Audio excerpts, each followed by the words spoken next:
Right up to the highest court in the land went my appeal.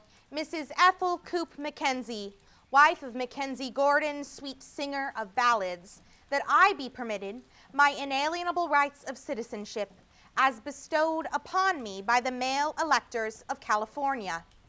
The United States Supreme Court is to be asked which is more important, that I was born in Woodside, San Mateo County, or that I am married to a man who first saw the light at Inverness, Scotland. The wedding was celebrated just after women had won suffrage in California, when I, as the bride of an Englishman, presented myself at the Registration Bureau to register as a voter.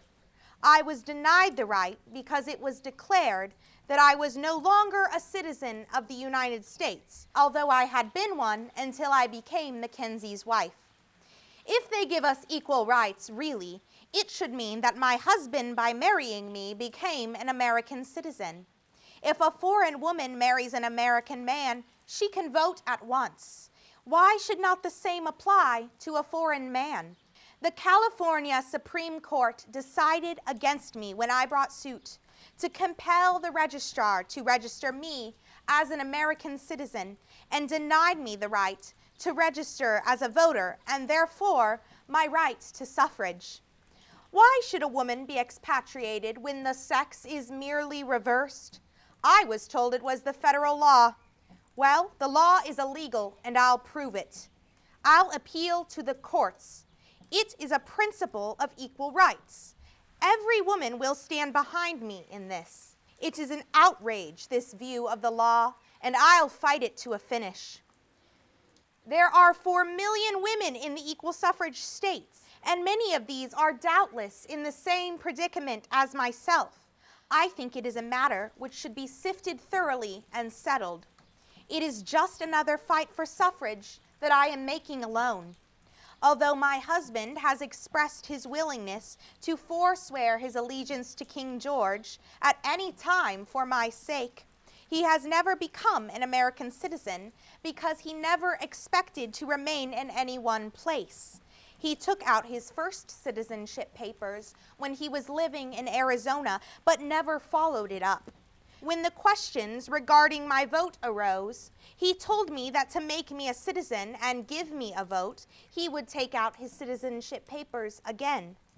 But I said no. I want to vote on my own rights.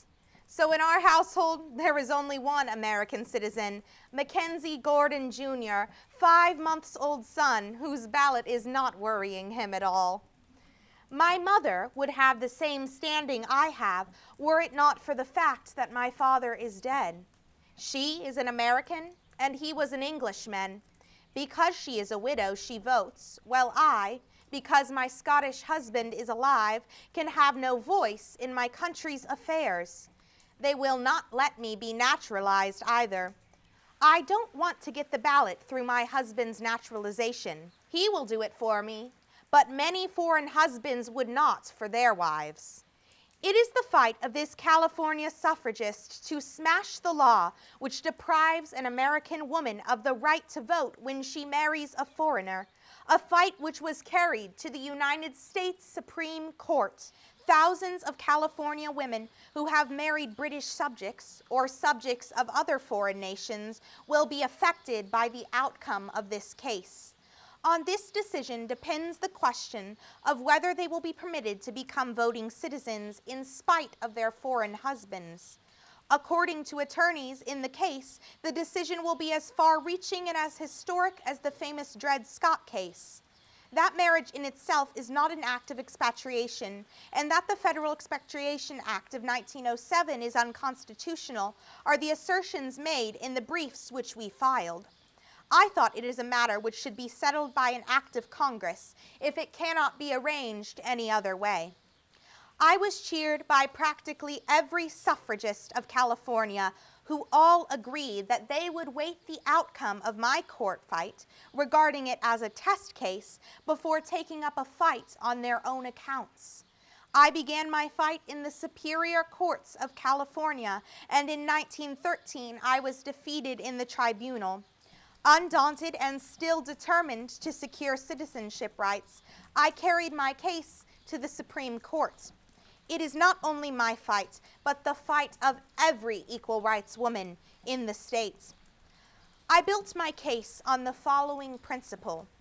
Only voluntary expatriation, as the woman defines it, can divest her of her citizenship. Yet in 1915, the ruling of my case, Mackenzie v. Hare, sided with the opposition, the defense, stating, "The identity of husband and wife is an ancient principle of our jurisprudence. It was, in Mrs. Mackenzie's case, neither accidental nor arbitrary, and worked in many instances for her protection. There has been, it is true, much relaxation of it, but in its retention, as in its origin, it is determined by their intimate relation and unity of interests, and this relation and unity may make it of public concern in many instances to merge their identity and give dominance to the husband. It has purpose, if not necessity, in purely domestic policy. It has greater purpose and may be at necessity in international policy. We concur with Mrs. Mackenzie that citizenship is of tangible worth, and we sympathize with the plaintiff in her desire to retain it and her earnest assertion of it. But there is involved more than personal considerations. The marriage of an American woman with a foreigner has consequences of like kind, may involve national complications of like kind, as her physical expatriation may involve. Therefore, as long as the relation lasts, it is tantamount to expatriation. This is no arbitrary excuse of government.